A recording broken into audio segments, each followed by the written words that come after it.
todos, y en el videito de hoy vamos a seguir estudiando el libro de Romanos. Vamos a leer el capítulo 2 de la Reina Valera 2020.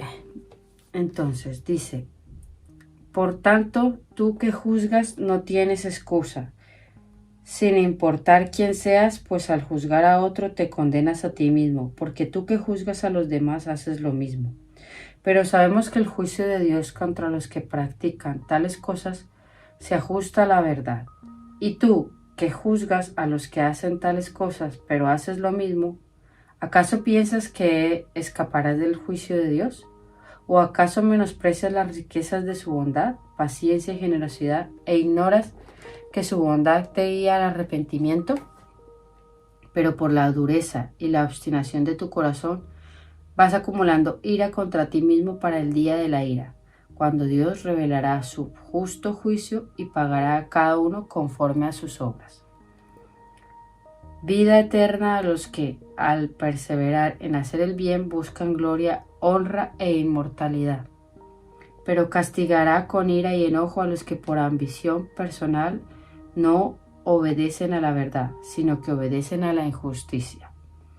Habrá sufrimiento y angustia sobre todo ser humano que hace lo malo, sobre el judío en primer lugar y también sobre el griego.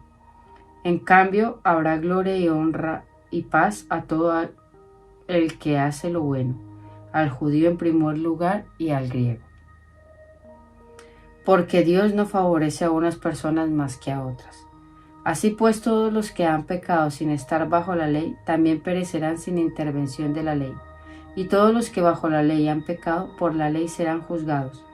Porque Dios no considera justos a los que simplemente oyen la ley, sino los que obedecen la ley serán justificados. Cuando los gentiles que no tienen la ley por inclinación natural hacen lo que la ley demanda, son la ley para sí mismos, aunque no tengan la ley.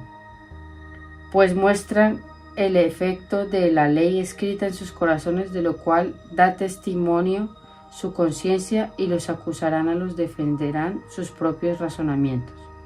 En el día en el que el Señor juzgará por medio de Jesucristo las acciones encubiertas de los hombres conforme al Evangelio. Podemos ver claramente en los versículos, vamos a analizar estos versículos del capítulo 2, del 1 al 6, donde nos dice: por tanto, tú que juzgas no tienes excusa sin importar quién seas, pues al juzgar a otro te condenas a ti mismo. Capítulo 2, el versículo número 1 dice: algunos intérpretes piensan que Pablo se refiere a los moralistas gentiles y luego a los judíos, a partir del versículo 17. Sin embargo, la mayoría de los eruditos entienden que en este pasaje se dirige a los judíos. El juicio y la condenación siguen al pecado como la noche al día. No todos cometen los mismos pecados, pero mediante sus juicios y críticas todos muestran que no viven de acuerdo a la ley moral que conoce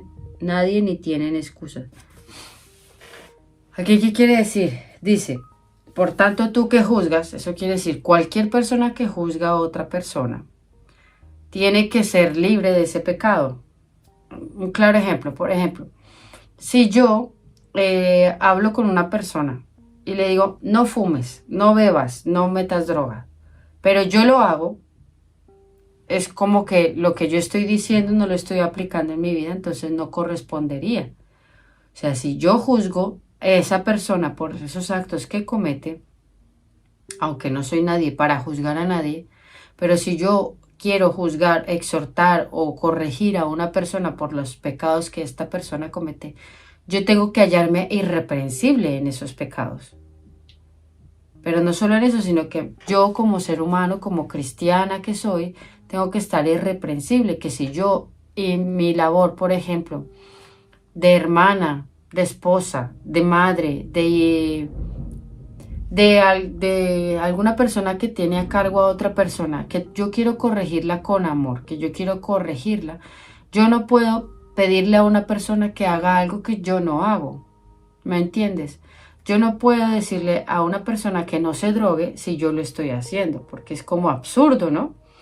Porque si yo la juzgo, esta persona puede recriminarme a mí también por lo mismo. esta persona también tiene derecho a mí a juzgarme porque yo he juzgado sus pecados. Entonces, pues al juzgar a otro te condenas a ti mismo. ¿Qué quiere decir esto? Que cuando yo digo algo de una persona, yo automáticamente estoy pidiendo o exigiendo lo mismo sobre mi persona. Entonces yo al criticar o juzgar a una persona me estoy condenando a mí. Pero sabemos que el juicio de Dios contra los que practican tales cosas se ajusta a la verdad. Eso quiere decir que Dios es un Dios justo y Dios tiene la verdad. Si Dios dice que robar es pecado, es robar para todos. Y robar una cosita así pequeñita como robarte un teléfono es lo mismo, es robo. No, o sea, no se diferencia. Para Dios no hay un pecado más grande o más pequeño, sino que para Dios todos los pecados son lo mismo. Entonces, Él es el único que va a juzgarnos y en su justo juicio, Él juzgará a todos los seres humanos. ¿Y tú que juzgas a los que hacen tales cosas pero haces lo mismo? ¿Acaso piensas que escaparás del juicio de Dios? A eso me refería yo. Si yo le digo a una persona, no fumes, no metas droga, no consumas, no te prostituyas, no robes, no mates, pero yo lo hago, o sea, ¿qué pienso yo, qué tengo yo en mi mente de que yo voy a escapar de esos juicios ante Dios si yo hago lo mismo? O sea, no podemos hacer esto. Entonces, el juicio venidero se basará en la verdad de Dios y no hay opinión ni protesta humana que pueda alterarla. O sea, no hay justificación delante de Dios porque Dios conoce nuestro corazón y Dios conoce todo lo que hacemos desde el minuto cero, desde que fuimos concebidos en el vientre de nuestra madre hasta el último segundo de nuestra vida antes de morir. Dios lo conoce todo, entonces nunca podremos justificar ni nuestras obras, ni nuestros actos, ni nuestros hechos, pensamientos, palabras, nada. ¿Por qué? Porque Dios las sabe y las conoce y Él sabe incluso sabe más de nosotros mismos que nosotros mismos. Entonces no podemos intentar justificar estas cosas delante de Dios. Dice, ¿o acaso menosprecias las riquezas de su bondad, paciencia y generosidad e ignoras que su bondad te guía al arrepentimiento? Nosotros como personas, como seres humanos y como cristianos, no podemos ignorar que Dios, aunque tenga misericordia de nosotros no podemos saltarnos la ley de Él. O sea, aunque Él sea una persona generosa, el que Él nos perdone siempre y aunque Él tenga amor para nosotros siempre, nosotros no podemos aprovecharnos de eso. O sea, bueno, es que como Dios es amor, entonces voy a pecar. Porque como si yo le pido perdón, Él siempre me va a perdonar. Y no es así. O sea, nosotros tenemos que tener en cuenta y tenemos que tener claro de que estas cosas no son así. No podemos aprovecharnos de esto. No hay escapatoria del juicio venidero de Dios. Muchas veces los sistemas de justicia humanos se desmoronan. Stalin mató a más de 20 millones de personas y sin embargo murió en su lecho a los 74 años. Pero la muerte no le permitió escapar de la justicia de Dios. Todos los seres humanos, grandes o pequeños, resucitarán para comparecer ante su tribunal. Lo sensato es arreglar cuentas con Dios antes del juicio. O sea, si tú sabes que no vas a poder escapar del juicio divino, lo mejor es que tú aquí en la tierra, siempre que cometas un pecado, siempre que cometas un error, te pongas a cuentas, ¿no? Como el famoso dicho que dice que Dios nos pille confesados. Es lo mismo, ¿no? Que cuando nosotros podamos o vayamos a morir, ya estemos a paz con Dios. O sea, que en la segunda venida, cuando Jesús venga, en el momento en que venga, pero por la dureza y obstinación de tu corazón, vas acumulando ira contra ti mismo para el día de la ira, cuando Dios revelará su justo juicio. Esto en el versículo dice, la gracia deberá llevar a la gente al arrepentimiento de sus pecados. Como el agua que se acumula detrás de una represa, la humanidad acumula una deuda de ira al rechazar el continuo de la gracia de Dios. Un día la represa se romperá y la inundación de la ira divina arrasará a individuos y sociedades enteras. Entonces tenemos que nosotros encontrarnos siempre a cuenta. Y pagará cada uno conforme a sus obras. Vida eterna a los que al perseverar en hacer el bien buscan gloria, honra e inmortalidad. pero castigará con ira y enojo a los que por ambición personal no obedecen a la verdad, sino que obedecen a la injusticia. Habrá sufrimiento y angustia sobre todo ser humano que hace lo malo, sobre el judío en primer lugar y también sobre el griego. En cambio, habrá gloria, honra y paz a todo el que hace lo bueno, al judío en primer lugar y también al griego. Que lo que dice que las obras son el resultado de la fe de una persona es la más probable. Los cristianos son declarados justos por la fe. Cuando esto sucede, la persona queda unida a Cristo y es regenerada por el Espíritu Santo, así que se convierte en una nueva criatura. Cuando nosotros amamos a Jesús en nuestro corazón, lo aceptamos, pedimos perdón por nuestros pecados y estos pecados cuando tú aceptas a Jesús, todos tus pecados te son perdonados y borrados, porque el Señor los echa a lo profundo del mar y nunca se acuerda más. Pero a partir de ese momento tú tienes que llevar un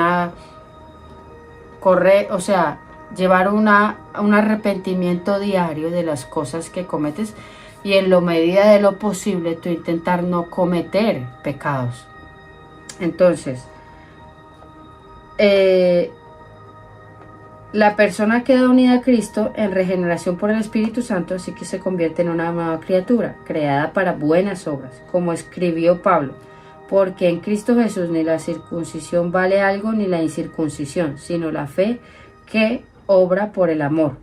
De ese modo la persona de fe que busca la gloria, la honra y la inmortalidad y continúa haciendo el bien, demuestra que ha sido verdaderamente regenerado. Entonces nos dicen estos versículos que los que obedecen a Dios, los que obedecen a su palabra y los que buscan hacer lo bueno, el honrar a la gente, el ser buscadores de la paz, el hacer lo que es el evangelio, ¿no? Tendrán una vida eterna y tendrán lo bueno en la otra vida, ¿no? En la vida con Dios. Pero los que no, los que se nieguen a aceptar la verdad, los que se nieguen a obedecer a Dios, estos están como acumulando ira de Dios.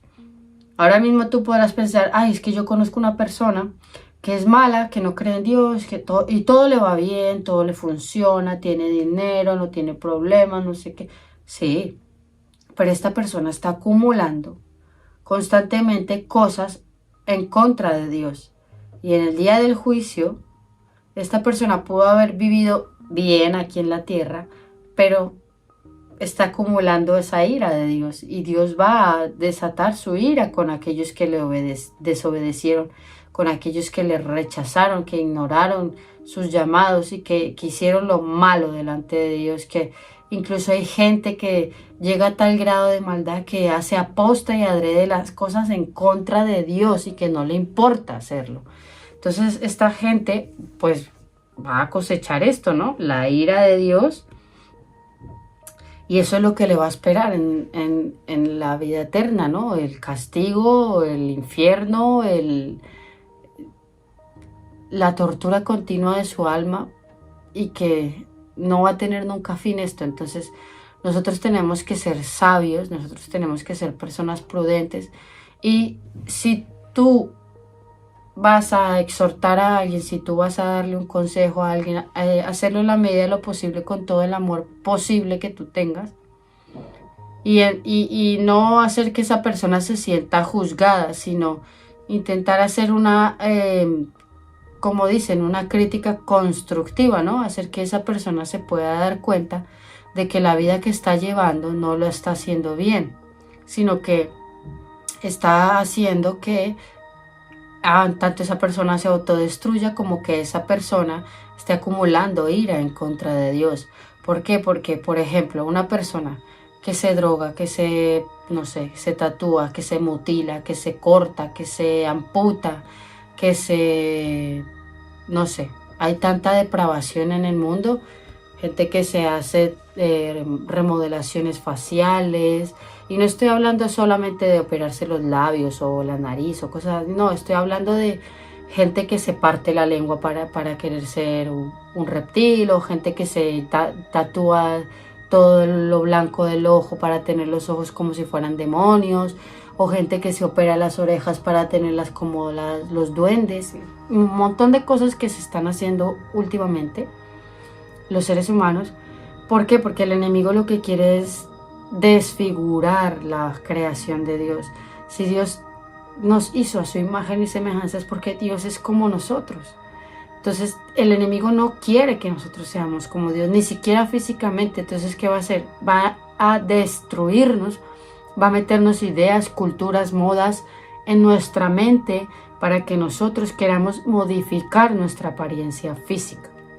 Entonces, muchas veces las personas piensan que es por moda, que es porque en ese momento lo llevan así, todos lo hacen, y entonces yo también quiero hacerlo, y porque te parece bonito. Pero es una cosa que yo, por ejemplo, tengo ese testimonio. A mí me encanta pintarme el pelo de colores, me encanta. Y no estoy hablando de color rojo, rubio, no. Estoy hablando de colores azules, verdes, morados. Y yo tuve una época en que lo hice. ¿Qué pasó? Que por hacerme tantas decoloraciones, pues el pelo se me volvió un poco feo, ¿no? Como chicloso y áspero, y ya luego el tinte no me cogía. Entonces tenía ya problemas. Había veces en que me peinaba y se me caía mucho pelo. Entonces yo estaba abusando de eso y lo estaba haciendo, puede ser que por moda o porque ya como todo el mundo lo lleva, entonces yo también quiero llevarlo. Pero en realidad, si Dios me hizo con un color de pelo, es porque Dios lo vio bien, ¿no? O sea, tú si te pones a crear o a hacer un dibujo, tú lo vas haciendo conforme a ti te gusta, ¿no? Tú le vas poniendo el pelo como quieres, el tono de piel, como cuando haces el avatares en internet, que tú le pones lo más parecido a ti, el color de piel, tengo las orejas así, la forma de la cara es esta, llevo gafas, pues le pongo gafas, soy de tal forma del cuerpo, pues lo hago de tal forma, lo haces como tú, ¿no? O sea, la réplica tuya. Y muchas veces nosotros rechazamos eso, muchas veces hay gente que se ha modificado tanto y alterado tanto físicamente que es irreconocible en unos años. Tú puedes ver imágenes de gente que se ha modificado en internet donde era una persona guapísima y de repente son monstruos. Y es como eso, el enemigo quiere destruir la creación de Dios y eso es lo que hace con nosotros. Entonces, ¿a qué quiero llegar con todo esto? Que si nosotros nos alejamos y nos apartamos del Señor, desgraciadamente vamos a acumular esa ira. Porque si tú te haces cosas en tu cuerpo, que es templo de Dios, templo del Espíritu Santo, tú luego tienes que dar cuentas de ese cuerpo que Dios te dio. Tú luego tienes que dar cuenta, y no solamente de esa forma, sino también con tu alimentación, con tu salud, con tu forma de si haces o no deporte, de si comes o no comes bien. O sea, no solamente es el modificarse el cuerpo, no, sino también el cuidar tu cuerpo físico.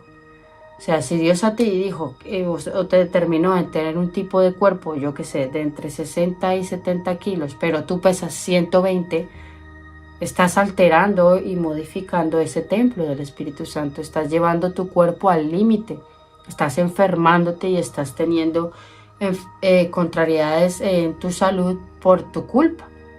Entonces tenemos que tener mucho cuidado con esto. Y si nosotros vamos a exhortar o a criticar o a juzgar a alguien, pues que lo hagamos como lo hizo Jesús, ¿no? Como hizo con esta mujer prostituta que fue hallada por estos fariseos y que Jesús mismo dijo, el que no tenga pecado que tire la primera piedra. Entonces nosotros tenemos que juzgar, nosotros tenemos que criticar o corregir o lo que sea a una persona con esto, con la Biblia. No por tus opiniones, no por lo que tú piensas, tus creencias o tu forma de ver a Dios, no, sino con esto. Mira, la palabra de Dios dice que no debemos meternos en la idolatría. Yo he visto que en tu casa tienes figuritas y cosas que a Dios no le agradan. Mira, aquí en la palabra, en Éxodo 20, en los mandamientos, dice Dios, no te harás imagen ni semejanza. Esa es una buena forma de poder tú juzgar, criticar o condenar a una persona con Dios, con la palabra, pero no que tú hagas eso y encima critiques o juzgues a otra persona que no tiene ningún derecho, ningún ser humano tiene ningún derecho de juzgar a nadie. Pero lastimosamente somos seres humanos y cometemos errores y cuando lo intentamos hacer, o por ejemplo, si eres madre o hermano mayor o esposa o lo que sea, tú tiendes a hacer esto, pero tenemos que tener en cuenta que tienes que ser con esto. Y que es preciso antes orar para tú decirle a una persona, mira, oye, he visto que no estás haciendo las cosas como a Dios le gustaría que las hiciera. En la palabra dice tal.